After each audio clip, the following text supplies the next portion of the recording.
When something is somatic, it means that it is affecting the body without being directly related to the body. Like when you feel pain in your chest, but nobody has stabbed your chest. It is just somatic. These somatic sensations are what the body is made out of. If you take great care and look how it is like to be you, a lot of sensations are somatic all the time. You might even argue that thoughts are somatic and are kind of vibrations in your head. And if they have some punch to it, it feels like almost as if thoughts are stabbing you, or as if they have some weight. Your nervous system, your brain, and your physical body are a united system that cannot be separated. You are one giant machine. If you suppress these somatic sensations, you live a life where you hate yourself, where you have negative beliefs about yourself and reality, where you actually have wrong beliefs because your beliefs are informed about your own bodily discomfort instead of the truth. When you live like this, you will lash out to your friends and family. You will dislike others because you somehow dislike your own experience. You will lash out to other people and think that they're wrong about something just because you can't handle the somatic experiences in your own body. You will dampen the success in your own business because your own business is the relationship to your own body and mind, which determines the output that you can have. You will feel that no matter what you accomplish in life, you are not free, because how can you be free in reality if your own body is not something that you're able to control or manage? It doesn't matter what you succeed at. If your own body is in conflict with each other, it will always feel uncomfortable to exist. This is why in this video I'm going to talk to you about everything related to the somatic system of the body, how your emotions and beliefs and these feelings within the body are correlated and are the entire construct of what it means to be conscious and a healthy functioning human being. From there, so many good things born, because productivity and purpose and creativity, it all comes from the sense of flow. When the body isn't fighting one system against another system anymore, when there's no part of you that feels like it wants to be more creative and do something new and isn't being held back by another part that says it isn't worth it. When you just let it all go, it's like a slingshot that you release, and then life flows as in a giant burst of energy that you don't need to think about anymore. It's just what you do, it's just what you are, and there's no part of your system that is fighting itself anymore. It is the best thing ever. If you've been ever very depressed, you know how this feeling of depression actually pushes on your lungs. It's like you're getting stabbed from outside. Either you're getting stabbed from outside from a knife type feeling, or somebody is pushing your lungs all the time, as if you can't really breathe. I used to have the problem that when I meditated, breathing became difficult. And because of it, I stopped making any sort of breathing meditation for almost 2 years. It was such an uncomfortable feeling to focus on my breath while meditating, because somewhere in my mind, the awareness of consciously meditating, or like unconsciously meditating to consciously meditating, made me panic. It was a slow increase of discomfort where I feel like I can't breathe anymore. For a long time, this then made me stop this sort of meditation, and I went into other physical sensations, everything to avoid the breath. Yeah, I tried a few times and then always gave up. But then one day I decided that it doesn't make any sense. Of course I can breathe. Why would I assume I can breathe just because I focus on my breath? It doesn't make sense. So then I told myself, okay, I'm going to move through to the sensation no matter what. And then when I started meditating and focused on the breath, after around 20 minutes or so, I started to get this feeling of, okay, I feel like I can't breathe. This isn't comfortable. And the more I focused on the sensation, the stronger it got. And I was very much convinced that there has to be something wrong. Like the feeling was that my lungs were pressing in. I wasn't getting enough air. It was getting very uncomfortable. And for whatever reason, I thought very logically about the situation. And I realized there's no way that the feeling that I'm having about not being able to breathe correlates to actually having a problem with breathing, because I'm breathing in very deeply and breathing out very strongly, and there's no reason in my environment to believe that something is restricting my breath. It is logically, it didn't make sense to how strong the feeling was. So I assumed it needs to be psychological. Despite it being so convincingly strong, it needs to be psychological. So then I focused on the breath more, and the sense of not being able to breathe became stronger, and stronger. Like, it felt like as if within this field of consciousness, there was this sphere that when I focused on it, that gave me the sensation of not being able to breathe in my lungs. While focusing on it, I made it expand. And then it encompassed more and more of my awareness, but starting from my lungs. And the more I focused on it, the more aware I became that I am actually able to strengthen it while looking at it. And then this feeling of not being able to breathe actually started to become the feeling of panic and anxiety. And then the not being able to breathe became a little bit less relevant. And now I started wondering, am I going to have a panic attack? Is this feeling actually translating into a panic attack? And I understood that I was at the point of no return. I needed to keep focusing, because if I don't focus anymore and I stop this session from there, it's just going to get worse. So I decided to keep focusing on it, and it was slow. Like, this was probably 35 to 40 minutes into this meditation. And then the panic grew and grew and grew. And for whatever reason, I then told myself, okay, keep looking at this sense of panic, like don't look away, but now breathe through it. And then there was, this certain peak where it was full-blown panic. Like, I started to sweat.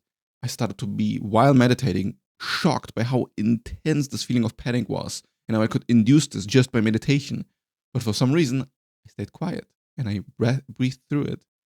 And I remember, I remember I started laughing manically. Like, while breathing through it, while having like this panic attack induced through meditation, I started laughing maniacally. And I might have shed a tear because for some godforsaken reason, I had a panic attack and felt equanimity. It didn't bother me. I might even say that it felt good. It felt like a release of energy that was necessary in this moment of panic. And it lasted around probably 3 minutes, 4 minutes, and it was really intense, but I didn't move at all. Like, I stayed with my eyes closed, stayed meditating. After this situation passed and then the panic reduced and I kept meditating, I felt so amazing. I felt so relieved. I felt like I could breathe in as deep as I've never breathed in my entire life. It was such a pleasant sensation. And then I bathed into this and I felt so relaxed and peaceful. Then I opened my eyes and I couldn't believe how zen everything was.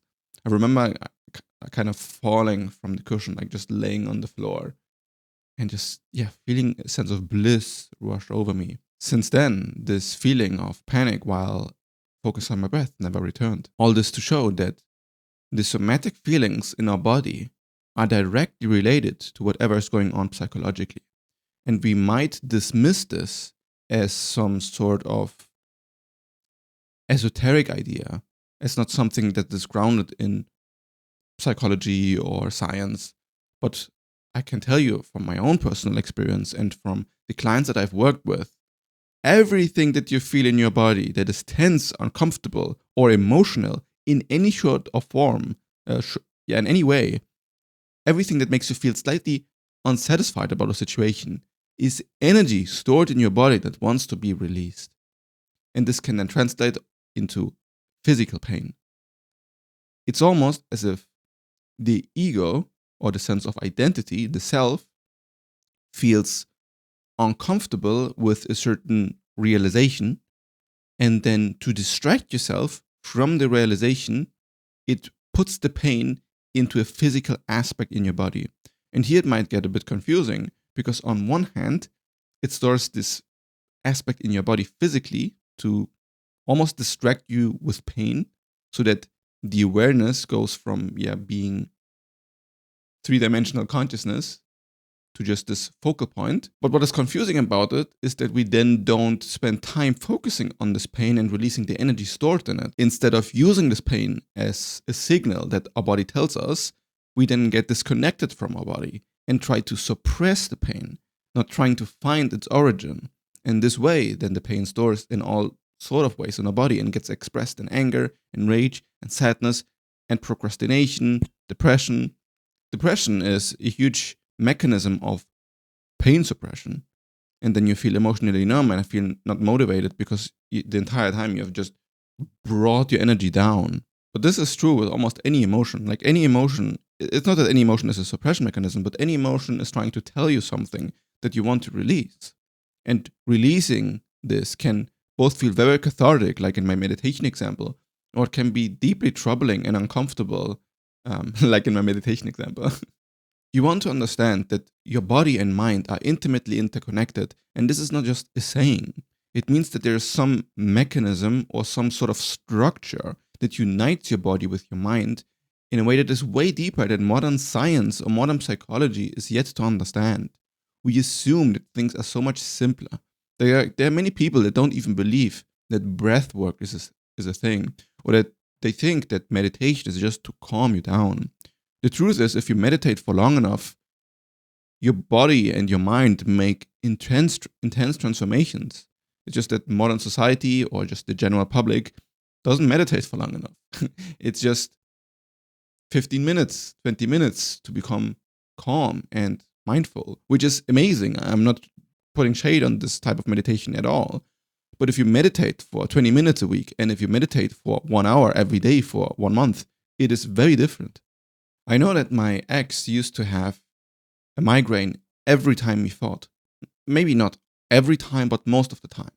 And I could know when she's stressed because she, out of nowhere, were about to get migraines.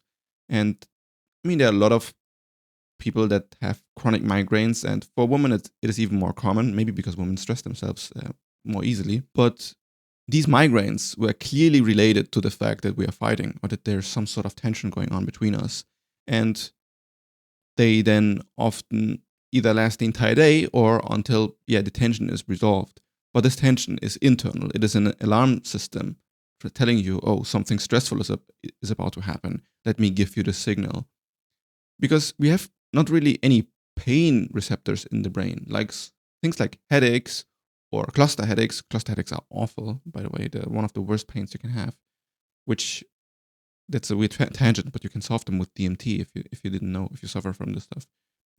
One DMT session can heal them. It's quite sad that we are living in a society where this isn't known more, because cluster headaches are one of the worst pains ever. But again, here it shows that there's some sort of weird consciousness structure or field going on where something is distorted, where we need to enact some sort of either medicine or practice to dissolve this field. That's why a lot of people have had incredibly positive results from Wim Hof meditation, for example. Wim Hof is this guy who does a ton of cold plunges and basically brings himself to hyperventilate with a certain technique. And then through this technique, you release a ton of energy. I've done this a few times, and I stopped doing so because I'm getting like weird tinnitus from doing so. But whenever I've done it, it feels very intense, and it releases a ton of energy in a way that is very shocking if you've never done breath work like this before. I often or used to start crying when I used to do this. It was very pleasant, like it was an energy release type of cry. I've not done this for years now. Because I've heard weird things about it creating tinnitus in people, like this beeping in the ear. So I stopped doing so because I sometimes get that, and I don't like that. I don't want this to be chronic. Meditation has an annealing effect. In metallurgy, if you have a bad metal and you want to clean it out of rust and other negative systems within the metal, what you do is you heat the metal up so that whatever atoms are old and rusty and not functional anymore get basically heated up and therefore get loosened. Then you have a vulnerable state where this metal can get replaced with newer metal that is healthier and stronger. And then when the metal cools down, it basically gets stronger again, and you have a new form of metal. This is the system that meditation taps into. When you meditate for long enough, you basically heat up the system. It is not a relaxing thing to do. It heats up the system so things get looser, and there you're more vulnerable.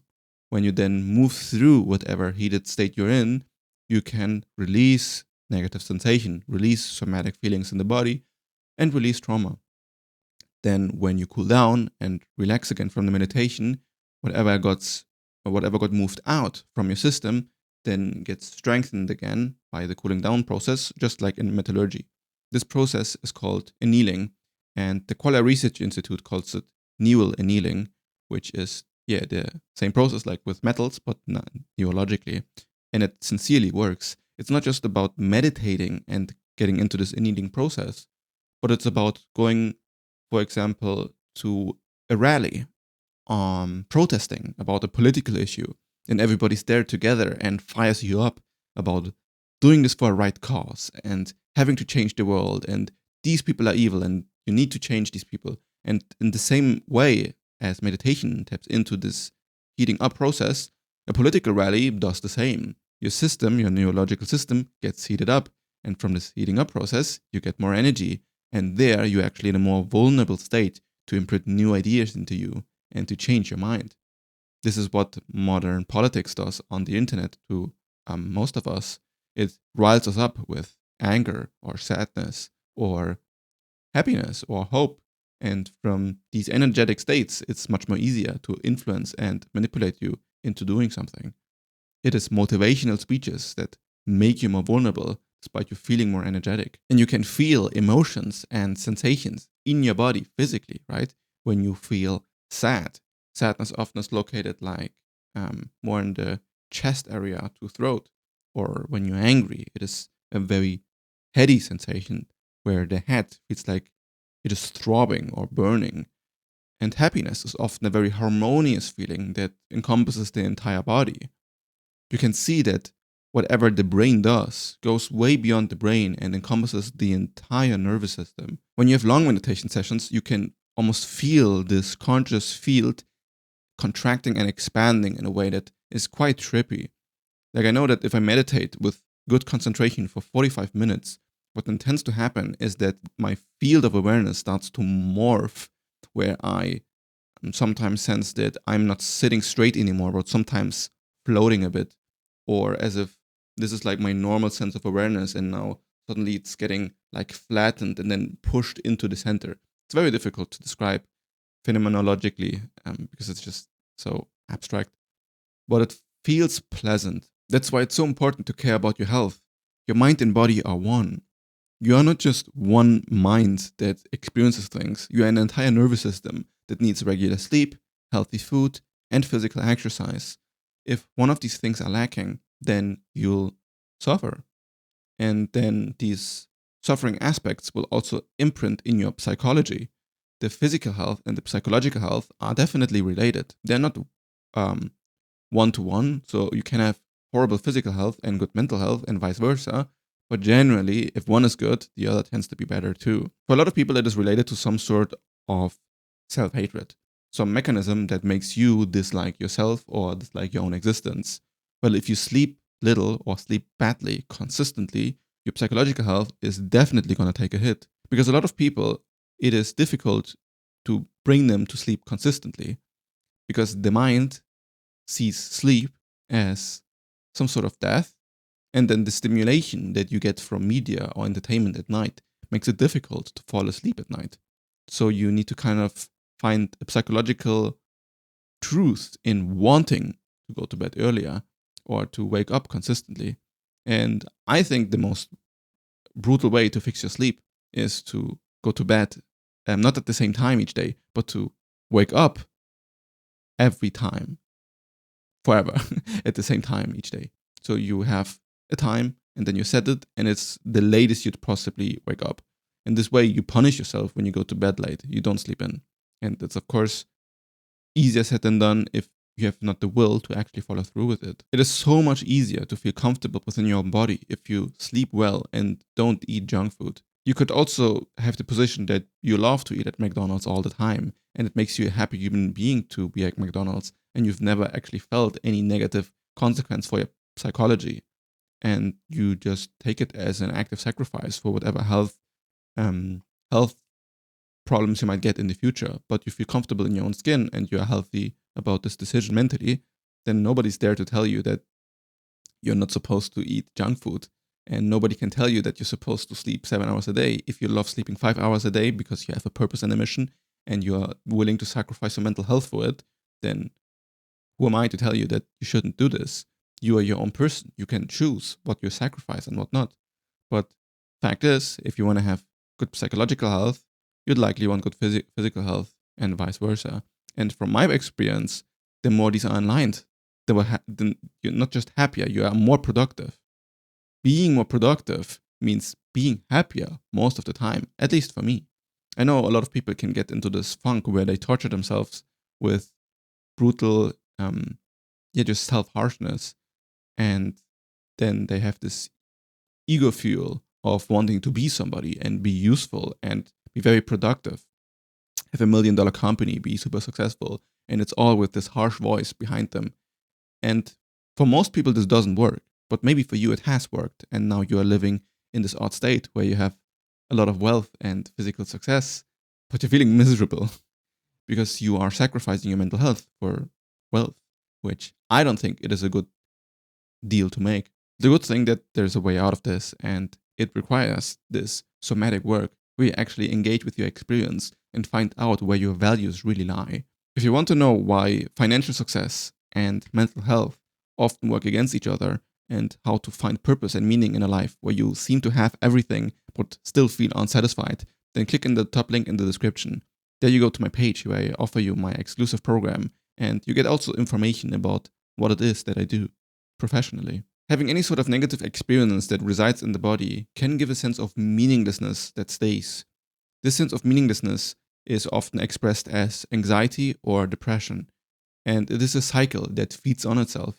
If you feel depressed about your state of life or the world, or if you feel sad about your own existence in this weird social climate where everybody seems to be isolated and nobody talks to each other in a way that is connecting, then it becomes the self-feeding loop that our entire society has fallen into. It is more than just an individual problem, but something that almost everybody has in some shape or another. Just that most people don't understand how deep the rabbit hole goes and how you can actually do something against that. Often people feel just stuck in their own circumstances. You think that because politics sucks or the government sucks, or that life is just built this way where everything is painful, and no matter whatever you buy, you will never find happiness. No matter how many relationships you had, you're never going to feel fulfilled. When you're stuck in this groove where you're convinced that there's no way out of this, then things become very miserable because you get into the cycle of self-defeatism. Whatever idea the mind comes up with of something that could help you in your current situation then gets not just suppressed, but it gets denied as a wrong belief. You start to only see the beliefs that reinforce this pattern of meaninglessness or, self-defeatism. Anything that might bring you out of this mess gets crushed by the sense of depression and anxiety, because hoping for a better future then triggers whatever somatic experience you have in the body and often triggers fear. But if the fear has been suppressed effectively, you don't even feel the fear anymore. What you now feel is you feel a mechanism that tells you nothing helps, nothing works. So the emotion is so crushed from all of the suppression that all you can tell is that everything feels numb, and that rationally or philosophically you cannot reason yourself into a position of purpose, that your life matters in some real way. And that's what philosophy tries to do when we are into this funk. Some people use philosophy to try to find meaning and can't find it on the intellectual level or on the mind level, because there is where it doesn't really exist if you haven't built the foundation underneath. Or you have no other way to find meaning but to narrate your own life story, and then you find one life story after another life story about who you are and what you're supposed to be and how useless you are and how nothing you do matters or accomplishes anything, or look how evil you've been and how you've hurt so many other people, so it's better you don't exist. And then these narratives look for any other story to grab onto to reinforce this idea, to reinforce the idea that no matter what you do, you'll never find peace. This often happens in incel communities or black pill communities. Incel communities are basically a bunch of guys who have never had a relationship before. It is often portrayed as never having had sex before, but I don't really think it's about that. It's really just about missing intimacy. And these black pill communities are basically telling you that you just destroyed because of the current social climate and your genetics. Like, you have just bad genetics, so there's no way out. And then they imprint you with this idea of meaninglessness, or there's no way you get out of the situation. And then they project this into hatred for society, hatred for women, hatred for the world, God, whatever. It is worse than nihilism because it's actually fueling division and hatred. And everybody's susceptible to this, even in small degrees, even if you don't know these words. It is just this misanthropic feeling of humans are bad. And when humans are bad and you hate humanity, you're actually hating yourself. You are looking for more reasons to hate yourself. And more reasons to hate yourself means to not improve. Because if there's hope for you, then maybe there's hope for humanity. And maybe whatever you do is not meaningless after all. So the sequence goes as follows. You suppress your emotions, and from the suppression follows a suppression of action.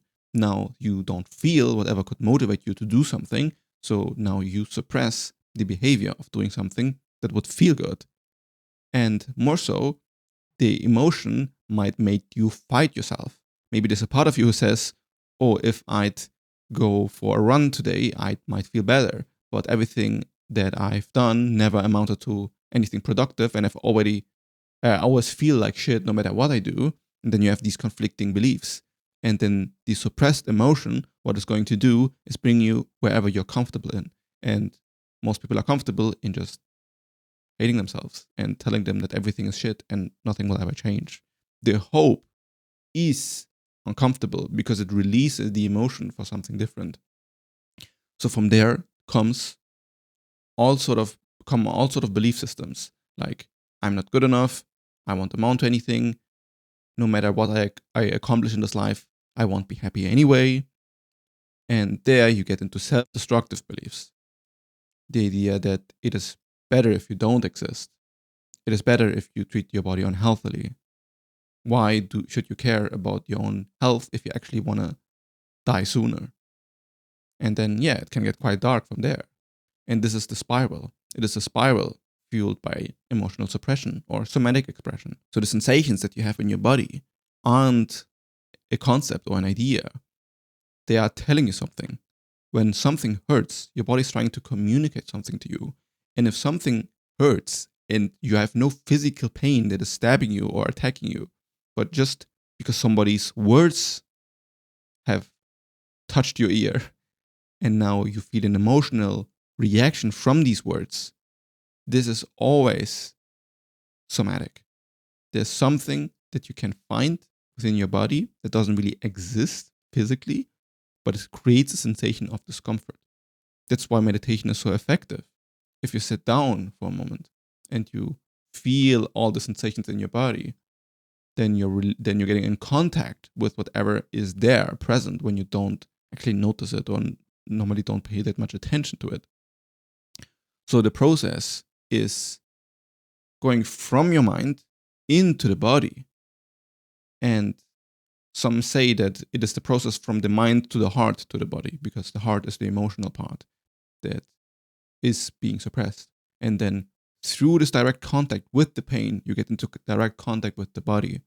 And when you're in direct contact with your body, you're actually in direct contact with life, in contact with what reality is like, because you are your body. And when the body is completely integrated as one whole system, as something that you own, then you can actually dissolve the sense of self. Then you start to realize that there's never been any distinction between your body and your mind and awareness itself. Then everything starts to flow because there's nothing fighting against each other anymore. There's no tension. There's nothing that says, this is me and this is not me. This I don't want to feel and this I do want to feel. Because for the fact of the matter, you feel everything all the time, no matter how much you suppress or distract yourself from things. It is always there, always motivating you, always distracting you, always pushing you to do one thing instead of an other. There's nothing in your past that is not influencing you right now.